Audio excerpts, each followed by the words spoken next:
त्यांनी स्वतः द्यायला तयार आहेत, पण आमच्याकडे नोंद नाही. त्या असे किती अपार्टमेंट आहेत?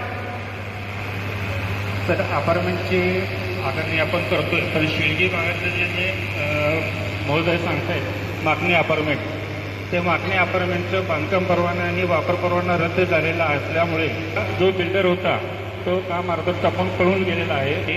आणि तसेच आज सध्याचे तिथे मिळकतदार आहेत ते आकारणी करू देत नाहीत सर. सध्या मग त्याप्रमाणे त्यांची आकारणी चालू राहणार आणि याची तपशीलवार आहे का तुमच्याकडं?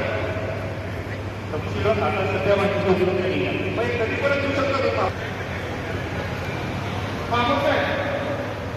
आपण त्याला नवीन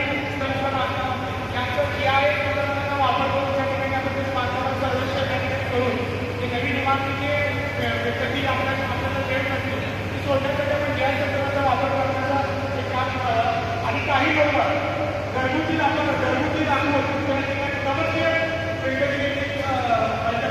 वापर करतात. जिल्हा परिषद निवडणुकीमध्ये भाजपने सोबत असं नारा देत मित्रपक्ष असलेले राष्ट्रवादी, अजित पवार गट आणि शिवसेनेच्या नेत्यांना टार्गेट केले. त्यामुळे राष्ट्रवादीचे मंत्री मकरंद पाटील आणि शिवसेनेचे मंत्री शंभूराज देसाईंनी महाविकास आघाडीची तडजोड करून निवडणुकीमध्ये 65% सत्तेसाठी बहुमतासाठी आवश्यक 35 जागा मिळाल्या. परंतु भाजप विरोधी सर्व सत्तेच्या जिल्हा परिषद निवडणुकीमध्ये निर्माण झालेल्या भाजपला केवळ 27 जागा समाधान मानावं लागेल. तरीही भाजपने ऑपरेशन प्रयोग करत विरोधकांचे 5 मोठमोठे अपार्टमेंट आहेत, 33 अशा ठिकाणी जे रहिवासी राहतात त्यावरून आता भाजप आणि शिवसेना यांच्यामध्ये चांगलाच दुरावा निर्माण झाला. तर राष्ट्रवादीने बैठक आयोजन केलेलं आहे. सर्व नगरसेवकांनी या ठिकाणी येऊन नाराजी जे काय आपल्याला जन्म बाजू असेल, खर्च बाजू असेल, त्याचं या ठिकाणी आढावा बैठक आपण या ठिकाणी घेतलेलं आहे. आणि 30 तारखेला येत्या बजेट बोर्ड अंदाजपत्रिका सभा 30 तारखेला या ठिकाणी आयोजन केलेलं आहे.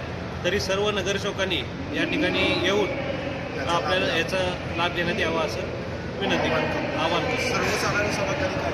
सर्वसाधारण सभा या ठिकाणी 30 तारखेला आपण काढलेली आहे. 30 तारखेला 11:30 वाजता या ठिकाणी आपण काढली.